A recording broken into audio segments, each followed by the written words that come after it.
High-flying Wall Street arbitrage Ivan Boesky, believed to be the model for Gordon Gekko in Wall Street, has died at 87 years old. Wall Street Week host David Westin is here to discuss his legacy because we know, of course, it was far and wide. Talk a little bit about who he was and the mark he left on Wall Street. Yeah, and I did not know him personally, although my law firm, Wilmer Cutler & Pickering, now Wilmer Hale, represented him. I remember very well when our security partners were summoned up to New York to meet with him clandestinely in his apartment to talk about what was going on. It was a big drama at the time because Ivan Boesky was a big name. He was an arbitrageur. He was really an insider trading he was an insider trader, as it turns out. A law that hadn't been enforced that much before Ivan Boesky, but it was with him. They had a big investigation. He ended up pleading guilty. He was sentenced to 3 years. He only served 2, but he also paid a $100 million fine. But perhaps as important as anything else, he agreed to turn state's evidence on some other people, including Drexel Lambert and, of course, particularly Michael Milken. And he was an important force, actually, in Milken's actually having to plead guilty as well. Yeah, I think that's kind of the most important part of the story, isn't not just the pleading guilty to insider trading, but the idea here that he really helped the government out at the end of the day. Yeah, exactly, in order to get a reduced sentence, because he would have gotten sentenced to an awful lot more.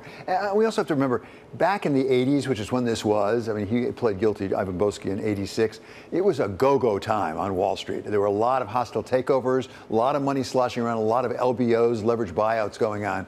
And so there was a lot of money to be made, but some people, it appears, including Ivan Boesky, by his own admission, were making it because they had advance notice about what was going to go on, and so they could invest. And he made a lot of money. There was one hostile deal that it was said he made $100 million on that deal alone. And remember, this is the 1980s when $100 million actually was worth something. I do love that your law firm was working alongside a lot of this as well. It was a big drama at the time because we had securities partners. I was not a securities partner, but they were just down the hall from me. And I remember when they got summoned up to New York on some big hush-hush case, and they were literally closeted with Ivan Boesky over a long weekend to figure out how bad was it, was he going to have to plead guilty or not. And in the end, of course, they ended up recommending, and he accepted the recommendation that he plead guilty and reduce his sentence. To your point, this was such a go-go time back then. Yeah. You know, were some of the lines blurred until Ivan Boesky really came to the surface? Well, they got clarified a lot as a result of things. And you mentioned Gordon Gekko, and it is thought that he was certainly one of the bases for that character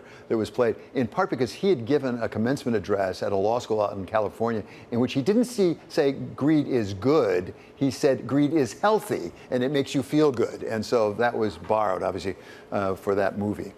So back from this time, the go-go era of the 80s, to your point, I mean, what's changed the most? How will he be remembered? Oh, well, he'll be remembered for being one of the people who made a lot of money and went to jail for it. And I think the Michael Milken effect was the biggest thing. But I think it's a very different world. Wall Street's a very different world, much more regulated now, which isn't to say that there aren't still some shenanigans going on, because we know from time to time that happens. But I think it's a much more difficult world. And also, I suspect technology has really made it much more possible for the SEC to track insider trading. They can watch trades pretty carefully. And we've seen a number of those instances now at a lower level where they'll say, wait a second, how could they have known to buy or sell at that particular time given what happened? So I think technology may have changed that business quite a bit. It's pretty fascinating. Of course, we know that we're hitting more record-breaking fines in white-collar crime, but this time in crypto this time around. That is Wall Street Week host David Westin.